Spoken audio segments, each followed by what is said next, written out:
Solar solar लावणार आणि सबसिडीही मिळवून देणार।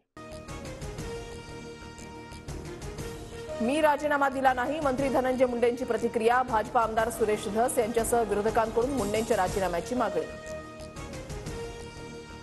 नैतिकतेच्या आधारावर सरकारने निर्णय घ्यावा, धनंजय मुंडेंच्या राजीनाम्याच्या प्रश्नावर खासदार सुप्रिया सुळेंची प्रतिक्रिया। थोड्याच वेळात राज्य मंत्रिमंडळाची बैठक, मंत्री धनंजय मुंडे मंत्रालयामध्ये दाखल। काल धनंजय मुंडे आणि अजित पवारांमध्ये बीड प्रकरणावर चर्चा। अजितदादांची मुख्यमंत्री फडणवीसांसोबत सागर निवासस्थानी अर्धा तास खलबतं। मुंडेंच्या राजीनाम्याचा दबाव वाढल्यानंतर अजित पवारांनी घेतली मुख्यमंत्र्यांची भेट।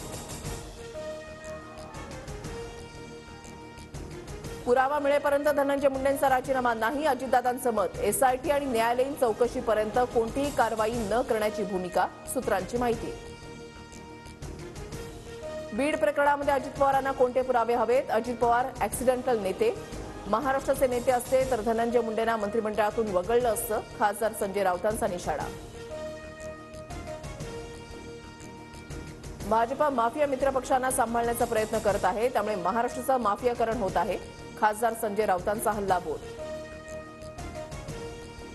संतोष देशमुख हत्या प्रकरणी सुरेश धस फडणवीसांची भेट घेणार। दरम्यान सुरेश धस यांनी अजित पवारांकडेही भेटीसाठी वेळ मागितली। बीडमधील हत्येचा तपास हा धूळफेक, सुरेश धस बोलतात, मात्र वरून दट्ट्या मिळाल्या की माघार घेतात, खासदार संजय राऊतांचं वक्तव्य। संतोष देशमुखांचे कुटुंबीय आज मुख्यमंत्री फडणवीसांची भेट घेणार। हत्येच्या तपासासंदर्भात देशमुख कुटुंबीय फडणवीसांशी चर्चा करणार। मवियाचे पराभूत उमेदवार हायकोर्टामध्ये याचिका दाखल करणार। पराभूत उमेदवारांच्या वतीनं असीम सरोदे याचिका दाखल करणार। याचिकेमध्ये निवडणुकीच्या पराभवाबाबत शंका उपस्थित करणारे मुद्दे, सूत्रांची माहिती।